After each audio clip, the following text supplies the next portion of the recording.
আমাদের মাদ্রাসার সর্বোচ্চ জামাতের প্রথম স্থান অর্জনকারী ছাত্রী মোসাম্মদ শাহিন আক্তারকে আমাদের সকলের তরফ থেকে সম্মাননা স্মারক প্রদান করা হলো। সবাই আলহামদুলিল্লাহ পড়ি। সবাই তার জন্য দোয়া করবো, ভবিষ্যতের জন্য বড় আলেমা ও মুজাহিদা এবং সলিহা নেককার মানুষে পরিণত হতে পারে। আল্লাহ তাআলা যেন তাকে সেই তৌফিক দান করেন।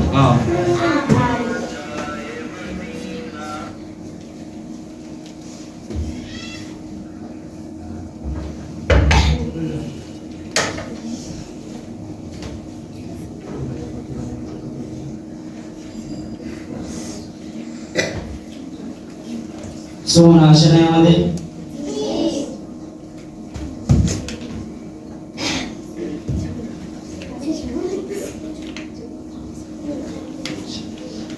আমাদের কুদরি জামাতে আরেকজন মেয়ে দ্বিতীয় স্থান অর্জন করছে, তার নাম হচ্ছে সোহানা। সোহানা আছে এখানে?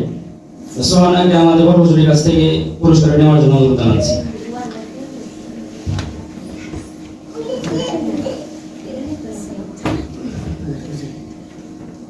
সবাই তার জন্য দোয়া করবো, আল্লাহ তাআলা যেন তাকে বড় আলেমা বানিয়ে দেন। আমিন। এরপরে আমাদের দ্বিতীয় যে জামাত আছে সেটা হচ্ছে নাহবিবের জামাত।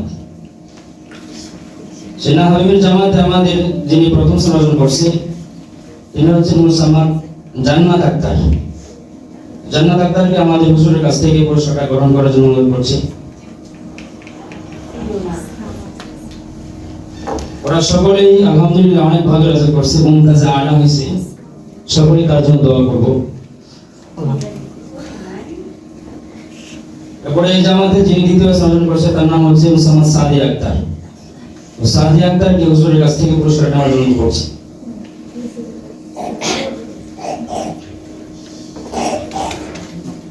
তার জন্য দোয়া করবো আমরা, আল্লাহ তাআলা যেন তাকে অনেক বড় আলেমা বানিয়ে দেন। সকলে বলে আমিন।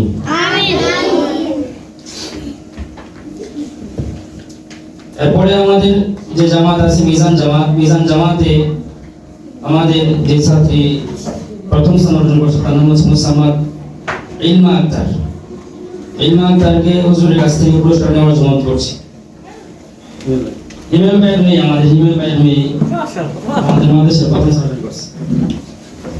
আমরা সকলেই দোয়া করবো আল্লাহ তাআলা যেন তাকে অনেক বড় আলেমা বানিয়ে দেন, হাফেজ বানিয়ে দেন।